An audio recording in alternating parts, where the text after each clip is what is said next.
Hola amigos y amigas de Epicentro, bienvenidos a Hacer la Diferencia, este programa a través del cual en Epicentro queremos dejar claro que creemos que la educación es el camino, que es a través de la educación que podemos cambiar nuestra sociedad y las vidas de cada uno de nosotros, de todos los ciudadanos, de los niños, de las niñas, de los adolescentes y de personas mayores que siempre pueden aprender.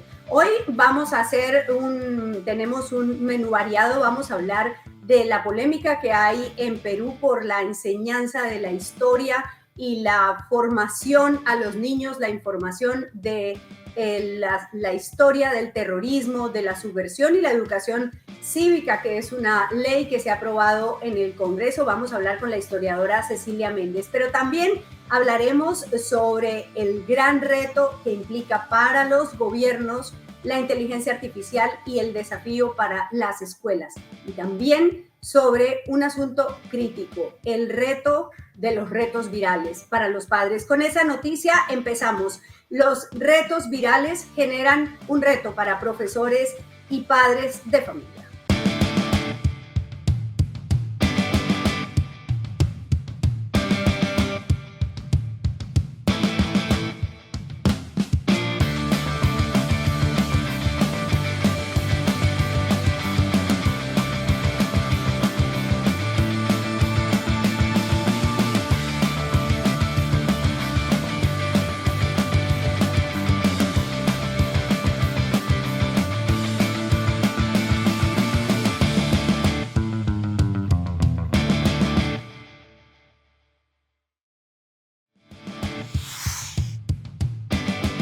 La muerte de una niña de 11 años en Perú que hizo parte del llamado reto del clonazepam y que tuvo muerte cerebral, estuvo en el hospital y falleció en las últimas horas, ha generado una preocupación y ha abierto el debate sobre los alcances de estos retos a través de las redes sociales y particularmente del TikTok, que es, según el último informe digital presentado hace pocos días, la red que más crece en el mundo, con mayor influencia entre los jóvenes y entre los niños y adolescentes, pues ha generado una preocupación en padres y en educadores. ¿Por qué? Porque el reto del clonazepam consiste en que los chicos consumen pastillas, somníferos, para competir entre ellos quién dura más sin dormirse, quién se demora, pero por supuesto, estos son medicamentos que no son de venta libre, que son de cuidado recomendados por médicos y que tienen que tener una supervisión médica y por supuesto están generando problemas. En México las alarmas saltaron en enero pasado cuando 10 niñas de un centro educativo se intoxicaron con unas pastillas de estas somníferas, haciendo el llamado reto del clonazepam. ¿Qué podemos hacer, padres y educadores? Prohibirles a los niños acceder a las redes sociales, quitarles el teléfono, quitarles el internet, o entender que este es un proceso inevitable. Los expertos, a partir de todos estos desafíos que han generado los retos virales, cada vez con más intensidad y mayor preocupación, pues han llegado a la conclusión que lo que hay que hacer es un encuentro de los adultos con los niños. La llamada generación Z, que nacieron a partir del año 2000, que nacieron con el siglo XXI, pues es nativa digital y tienen unas enormes habilidades y una gran inquietud por acercarse a lo digital y, por supuesto, sus padres pues son de otra generación y tienen menos contacto con lo digital, con el mundo digital. El camino más fácil es decir, yo de eso no entiendo, yo me quito, pero ese no es realmente la mejor estrategia para evitar los riesgos a los que están sometidos los estudiantes. Los maestros y los padres de familia tienen que aprender, tienen que volverse digitales, tienen que acercarse al mundo digital y estar cerca de los chicos y aprender sobre lo que ellos están viendo, vigilar su presencia en las redes, también por supuesto modularlos, poner unos tiempos, supervisar, pero sobre todo entender cuál es la dinámica. Y una cosa que es muy importante, en la que la escuela es fundamental, y los padres también, como en todo el proceso educativo, formación de criterio, de pensamiento crítico. ¿Hasta dónde soy capaz de llegar? cuánto de mi autonomía cedo para agradar a otros, para estar al lado de otros. Ese es el tema más importante en este momento. Nuestro segundo tema tiene que ver con el otro lado del mundo, con una situación que tiene relación con este asunto también. Hablamos de Corea del Sur cuando la educación no se adapta a los estudiantes. Corea del Sur afronta un fenómeno preocupante que golpea particularmente a adolescentes y jóvenes, a chicos entre 17 y 39, 29 años. ¿Y cuál es el problema? Que han decidido aislarse, vivir aislados, encerrados en habitaciones. Hay algunos incluso que ni siquiera salen de su cuarto. Ese fenómeno de jóvenes, de adolescentes y jóvenes prácticamente ermitaños está preocupando a las autoridades educativas y a las autoridades en general y a la sociedad de Corea del Sur. Un reportaje reciente publicado por BBC señala que un estudio que hicieron en Corea del Sur estableció que al menos 340,000 jóvenes entre 19 y 39 años viven aislados totalmente del mundo en este momento en Corea del Sur. Las investigaciones han encontrado que en la educación está la clave de la decisión de aislarse.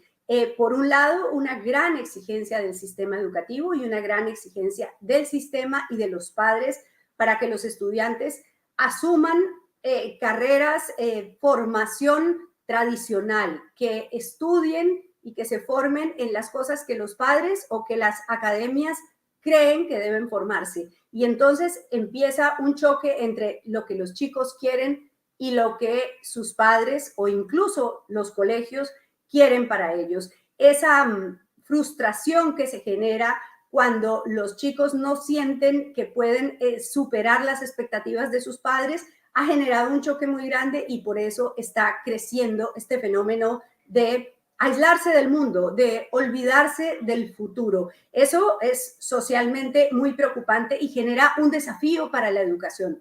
¿Cómo hacer que haya programas que sean atractivos y que satisfagan las inquietudes de los estudiantes? Porque los sistemas educativos en el mundo tienen que adaptarse a los cambios del mundo y a las inquietudes y a las necesidades de los jóvenes. Este fenómeno ha hecho que el gobierno se movilice, incluso están pagándoles un dinero, alrededor de $490 a los chicos que quieran recibirlo como compensación para que salgan a la calle.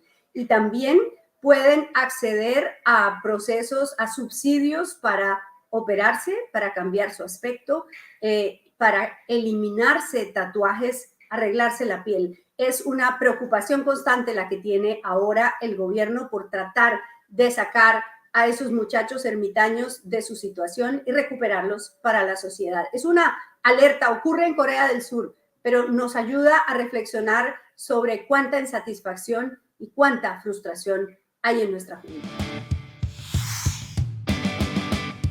Y ahora hablamos de un tema que resulta inevitable en la educación. Hemos hablado de esto en todos los programas de Hacer la Diferencia y es la inteligencia artificial.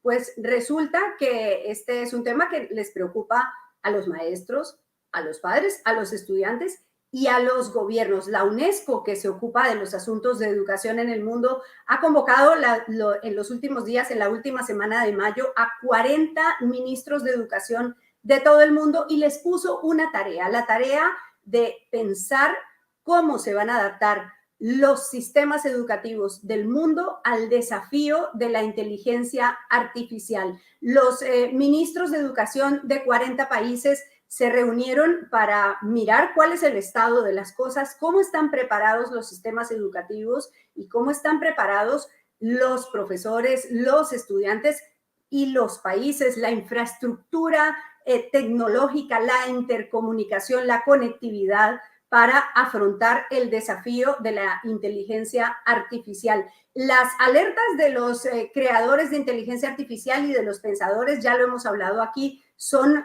preocupantes porque hablan de que probablemente nos lanzamos a la inteligencia artificial sin haber tenido una hoja de ruta, sin tener una evaluación, unos protocolos. La UNESCO ha presentado un informe, una guía ética para el uso de la inteligencia artificial en la escuela y se han puesto la tarea de construir un marco de políticas. ¿Cuál es el punto principal? ¿Qué hacemos con los profesores, los maestros? Los maestros se formaron como maestros cuando no existía la inteligencia artificial, la mayoría de ellos, y no están preparados para acompañar el proceso de aprendizaje de los estudiantes. Así que, a la par con la formación de los estudiantes, los gobiernos, los estados tienen que trabajar en la formación de los profesores. De todo eso se va a hablar en la Semana de la Educación Científica en París, que se celebrará en París, en la sede de la UNESCO, en septiembre. Allá van a llegar los ministros de los países que hacen parte del sistema de la UNESCO y particularmente de estos 40 países que son pioneros a presentar sus propuestas que han puesto sobre la mesa para la discusión, que una gran investigación que hicieron a lo largo del mundo estableció que solo el 10% de las universidades y las escuelas en el mundo están preparados y tienen una política para la enseñanza con inteligencia artificial. El 10% solamente, cuando el desafío de la inteligencia artificial es enorme, cuando la inteligencia artificial está volando todos los días, cada vez que abrimos las redes sociales, cada vez que entramos a internet, encontramos nuevas aplicaciones y encontramos nuevas maneras de utilizar la inteligencia artificial y la educación va un poco atrás. Entonces, se fueron con tarea los ministros de educación construir una política para que todos nos subamos al bus de la inteligencia artificial, pero con seguridad y con ética. Muy bien, y como les habíamos anunciado, ya estamos con la profesora historiadora Cecilia Méndez. Ella es profesora de la Universidad de California, es peruana y es una autoridad en enseñanza de historia y en la historia del Perú y en la historia del terrorismo, porque ha hecho mucha investigación en Ayacucho, fue profesora en Huamanga y conoce muy bien al Perú. Tiene libros publicados sobre la historia del Perú y la hemos invitado para hablar sobre esta ley 31745 que ha aprobado el Congreso y que ya es una ley publicada en el Diario El Peruano, que establece como prioridad la enseñanza de la educación cívica y la historia de la subversión y el terrorismo en el Perú en las instituciones educativas del país. Vamos a ver eso qué significa. Cecilia, hola, muchas gracias por estar aquí en Epicentro en Hacer la Diferencia. Muchísimas gracias por la invitación. Saludos, Clarelira, a ti y a todos los que nos siguen en este momento. Muy bien, Cecilia. Empecemos por el principio. ¿Es necesario? Es una pregunta obvia, pero tengo que hacerla. ¿Es necesario que los estudiantes, que los chicos sepan de historia? Bueno, yo me río porque para mí la respuesta es obviamente un rotundo sí, ¿no? Ahora, si quieres que explique por qué, me puedo tomar 45 minutos. Ya, pero no se trata de eso. Puedo decirte, digamos, a eso supongo que es lo que vas, ¿no es cierto? Que quisieras que explique un poco por qué es importante saber la historia. Sí. Sí. Bueno, la historia es absolutamente indispensable para poder entender, en primer lugar, dónde estamos en el presente. Porque nosotros en el presente vivimos un recorrido que es parte de la historia. Y si nosotros no entendemos de nuestro pasado, no tenemos ninguna conexión con una comunidad, con una colectividad, que es algo que nos permite a nosotros tener una relación más allá de nosotros mismos, ¿no? Hay muchas maneras de vincularse con la colectividad, pero ninguna puede prescindir de la historia, porque es como, voy a poner un ejemplo de la persona individual, ¿no? La historia está muy relacionada con la identidad. O sea, cuando una persona le da amnesia, cuando una persona no recuerda nada de su pasado, simplemente no sabe quién es, no sabe cómo actuar y no sabe cómo dirigirse en el mundo, porque ¿cómo puede definirse una persona sin su pasado? Es decir, y con un país amnésico pasa lo mismo. Vive en un país vive con una situación de un presente permanente, sin dirección, sin saber a dónde va y sin saber cómo relacionarse con los demás. Entonces, digamos, como en ese ejemplo muy, digamos, específico, que remite a lo que es el pasado, la importancia de ser conscientes del pasado y que tenemos una historia, es absolutamente fundamental para la identidad de un país, para la identidad de una persona, ¿no? Y de una colectividad. Entonces es absolutamente esencial tener una conciencia de lo que es el pasado y de estudiar la historia.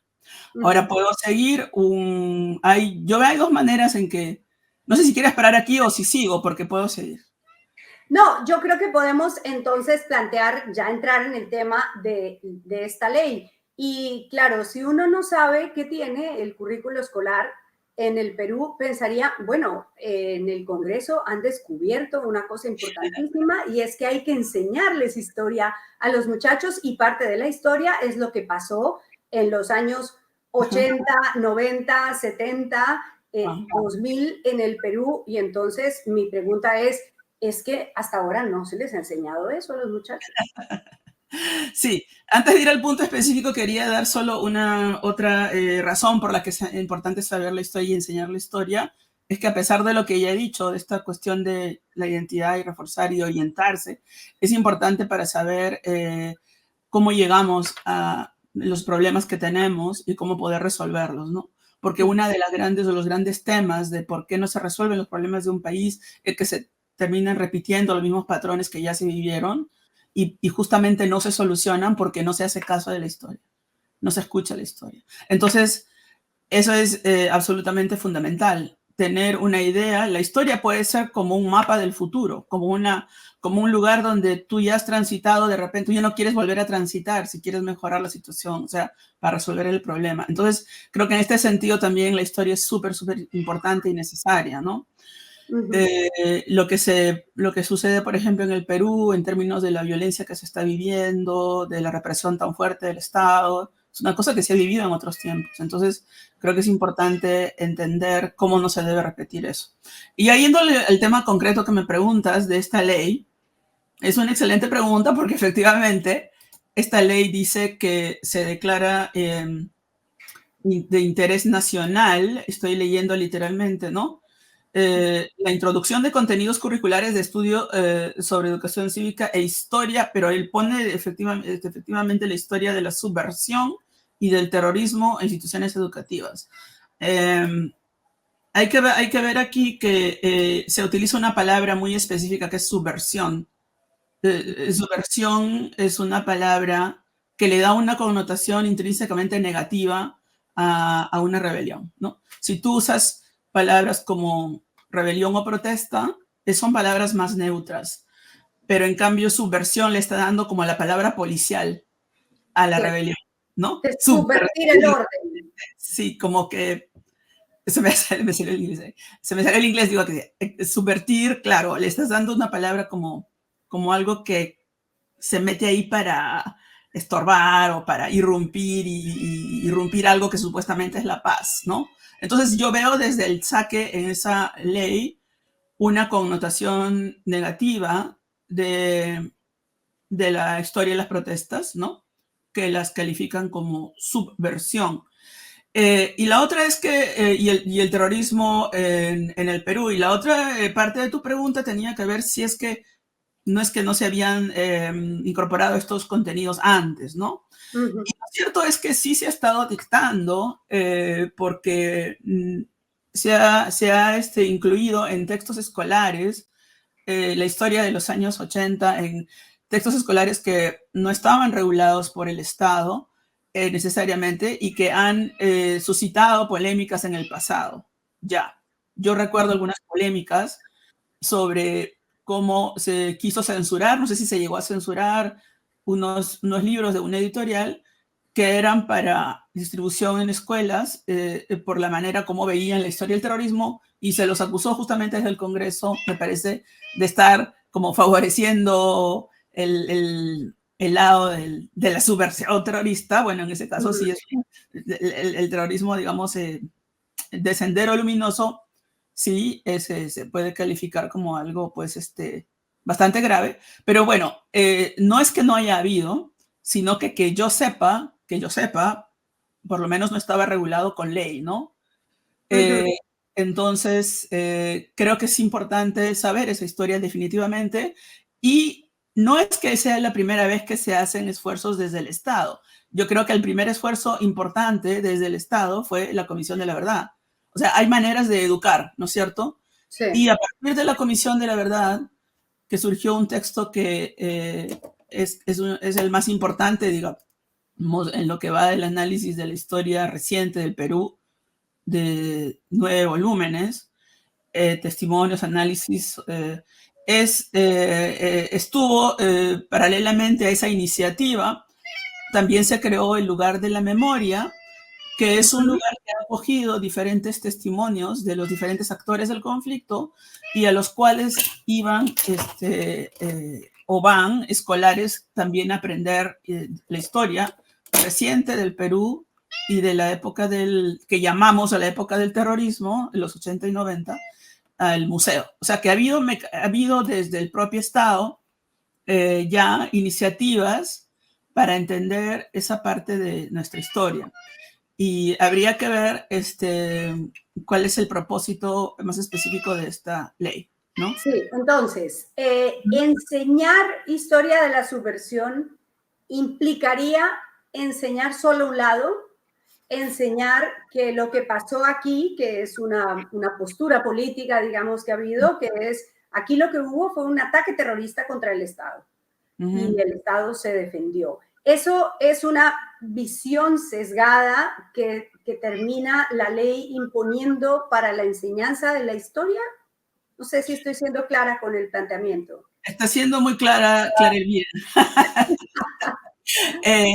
Yo lo que diría es lo siguiente: cualquier buen profesor o buena profesora de historia tiene que tener en cuenta, al explicar el pasado, una serie de cosas. Independientemente de tu posición ideológica, que estés a favor o en contra de algo, tienes que tener una honestidad muy firme en explicar, por ejemplo, hay varios elementos que se toman en cuenta en explicar la historia, y uno se llama la causalidad.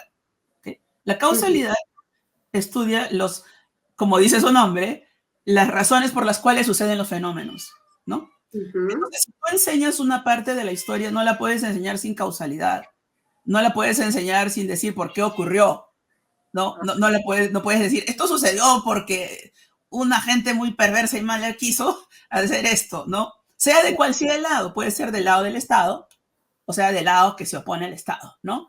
Tú tienes que explicar por qué crees que está sucediendo esto.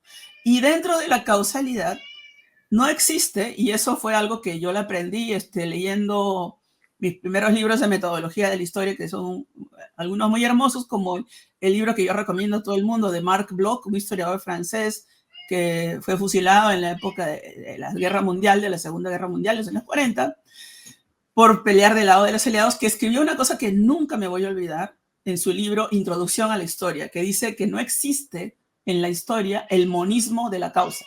O sea, no existe las explicaciones monocausales, no existe para nada una sola causa. Entonces, si en este proceso de explicar la historia te dan una causa, el profesor, puede ser que la causa sea correcta, pero no es la única, ¿no? Las causas de los fenómenos siempre son variadas. Son causas de corta duración, de larga duración, de estructurales, momentáneas. Y todo eso tiene la ciencia histórica. Y un profesor bien preparado, tiene que estar al tanto de cuando va a explicar un fenómeno histórico, cualquiera que sea este terrorismo de Sendero o que sea cualquier otro, tiene que estar atenta a las causas. Y esta de las causas, por ejemplo, Clara Elvira, es un tema que se desarrolla de manera muy buena en el Museo de la Memoria, porque empieza la historia diciendo habían estas situaciones antes del estallido del 80 del primer ataque terrorista de Sendero Luminoso, ¿no? Entonces, eso es, digamos, lo que puedo decirte, que si esta ley, si yo fuera maestra y yo veo esta ley y digo, bueno, yo quiero cumplir con la ley porque soy una buena ciudadana, estoy de acuerdo en que hay que estudiar la educación cívica, sí, la historia, la subversión. Vamos a conceder que el nombre es subversión, ya no importa, ya, ¿no? Pero yo diría que yo empezaría un poco con las causas. Me parece muy bien que se quiera incluir y restituir la historia, porque la historia es algo que estuvo dejado de lado en los currículums desde hace varias décadas, ¿no? Que no se previó como importante, que se empezó a juntar con otros cursos como si fuera pues un conocimiento irrelevante porque entró esta moda tecnocrática de que cómo vamos a hacer más plata y buena gestión, etcétera, ¿no? Entonces la historia y las humanidades en general se relegaron al rincón de lo inservible y ahora me parece interesante que haya vuelto el interés por la historia para ver el lado positivo, ¿no? Ya.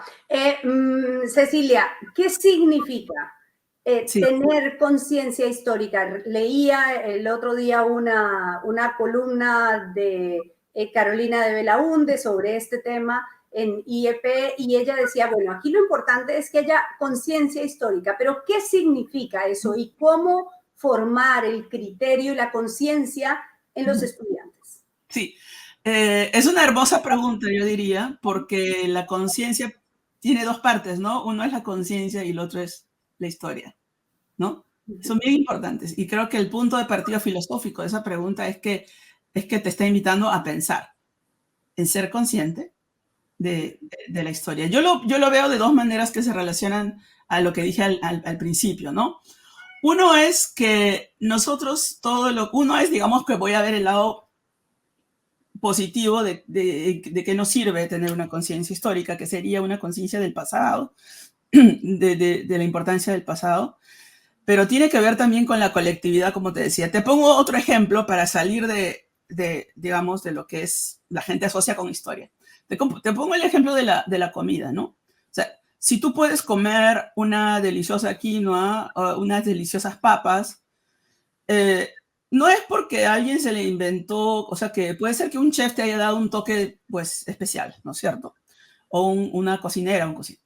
Pero tú puedes comer unas deliciosas papas, tú puedes vestirte con algodón, porque durante miles de años, en unos ciertos lugares del mundo, que como sucede es el Perú, se cultivó, unos seres humanos que fueron nuestros ancestros, tuvieron la creatividad de producir esos frutos. La palta, todo lo que nos gusta. Tú ponte a pensar yo sé que le dicen aguacate en otros lados, ¿no? Pero la palta, en el Perú le decimos palta, pues cualquier cosa que tú tengas y que disfrutes ahora es producto de un esfuerzo que se hizo a lo largo de la historia, que siento que si tú tienes esa conciencia, vas a sentir una cierta humildad y un agradecimiento de pertenecer a una comunidad que durante siglos y miles de años, porque no viene de ahora, hizo algo por ti.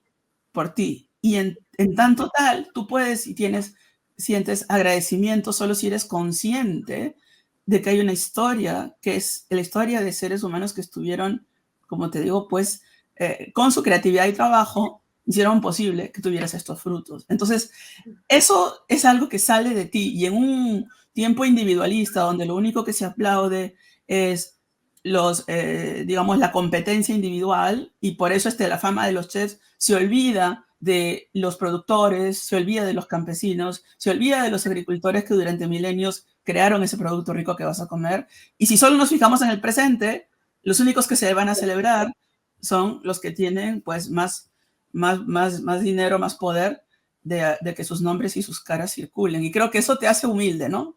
Pensar, tener una conciencia histórica por decirte solo sobre la comida o sobre el vestido que usamos, ¿no? Y por otro lado, la conciencia histórica también te ayuda a ser consciente de que hemos vivido cosas que tenemos que tomar en cuenta si queremos contribuir como ciudadanos en nuestra sociedad, porque pueden olvidarse y son cosas valiosas que tenemos que recuperar. Y también queremos entender los problemas del presente y para aportar en la solución no es posible hacerlo sin ver cómo sucedieron. Es como cuando tú vas a un psicólogo y te va a preguntar lo primero qué pasó en tu infancia o qué pasó porque estás triste, qué pasa, qué problemas tienes. Entonces, es igual con la sociedad.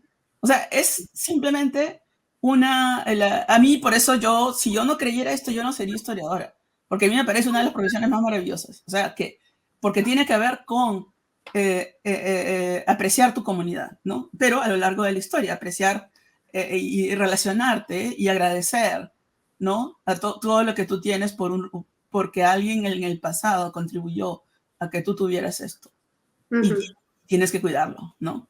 Entonces, creo que también esa conciencia histórica, si sirve la explicación, sirve para crear ciudadanía, porque la ciudadanía también es el respeto de los otros, es el saber valorar a los otros. Y otro tema que es importante en la conciencia histórica, que yo hablo con mis alumnos bastante, es que nos ayuda, si tú le enseñas bien, digamos, si tú tienes como profesora, la manera de enseñarla bien, ¿a qué me refiero? Es que la historia no es una narración que hace una persona. La historia son múltiples voces. Entonces, ¿cómo nosotros los historiadores, historiadoras, estudiamos esas voces? Es con las famosas fuentes primarias, archivos, ¿no? Que te están hablando gentes de diferentes lados. El problema siempre con los historiadores es que encontramos más rápido las fuentes oficiales, ¿no? Notarios, administradores, no sé, del Estado, ¿no? Pero es un esfuerzo y a veces se encuentran fuentes que en los juicios, por ejemplo, del pasado, se encuentran las voces de los agraviados. Entonces hay muchas maneras en que tú puedes ilustrar en una clase las voces del pasado, que nunca es una sola voz, y también escuchar las múltiples voces de un acontecimiento histórico y nunca una sola. Volviendo al tema del terrorismo, por más que tú encuentres repugnante una posición histórica, es una posición que existió. Es parte de nosotros. No todo lo que tenemos es bonito. Hay cosas muy feas, pero somos nosotros también esos feos, ¿no? Entonces también está esa honestidad en que cuando yo enseño, por ejemplo, a mi universidad la historia de esta parte de Sendero Luminoso, les enseño con las diferentes fuentes. Entonces leen, por ejemplo, un manifiesto de Guzmán, ¿no? Y que es horroroso, pero esa es la verdad, es lo que... O sea, entonces tú no lo lees para que ellos no los das para que lo memoricen, los das para que lo entiendan, lo critiquen, lo vean y lo juzguen y que ellos mismos, los estudiantes, saquen sus conclusiones en base a todas esas fuentes que les das. Pero Claro. si tú les dices, enseñen de tal manera, ya estás imponiendo algo que está contra la Constitución, que es la libertad de pensamiento, ¿no? Y la libertad de expresión. O sea, la gente tiene derecho a expresar sus ideas, por más que sean contrarias, y yendo también a la historia. Yo lo que siempre hago la analogía de la historia con la antropología. ¿Por qué? Porque la antropología nació como una disciplina que estudia una sociedad distinta, que es muy distinta a la tuya, diferente. Y la historia siempre estudia también algo distinto porque el pasado siempre es distinto. O sea, la gente no vivía hace 100 años igual, hace 50 años igual. Entonces la historia te abre para ver lo diferente y lo otro. Y eso ya también te hace una persona más abierta si tú te abres. Porque tú no puedes entender el pasado como si estuvieran ahorita en la sociedad, ¿no? Ni en condiciones materiales será igual. Entonces, la historia te ayuda a ver otro punto de vista, siempre, otros puntos de vista. Y eso es lo que necesitamos ahora, creo, en una sociedad donde la gente no quiere comunicarse, donde la gente ya simplemente insulta, donde la gente no quiere convencer a nadie, sino que quiere anular y eliminar el otro punto de vista. Creo que es tanto más necesario quizá aprovechar esta ley, aunque no sea la intención de la ley, hacer lo que yo te estoy diciendo. Hay que aprovechar que existe para decir, sí, hay que estudiar la historia, pero hay que estudiar por qué pasó lo que pasó y hay que ser capaces de escuchar a todos, ¿no?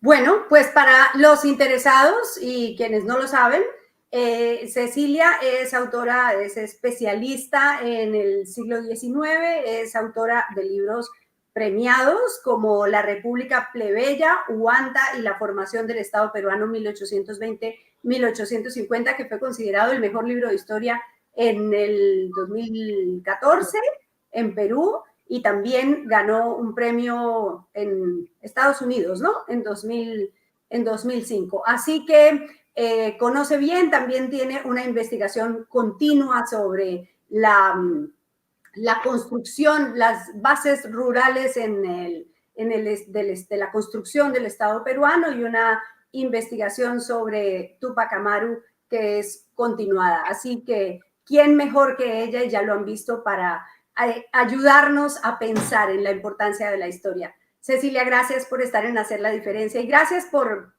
sus escritos porque son muy ilustrativos. Me gusta verla cuando escribe La República y nos ilustra sobre estos temas de historia que nos ayudan a abrir los ojos. Muchas gracias, Clara Elvira, y a todas las personas que nos están escuchando. Encantada. Muy bien, y ustedes, gracias por acompañarnos en un programa más de Hacer la Diferencia. Ya saben que en Epicentro creemos que la educación es el camino. Nos vemos en la próxima.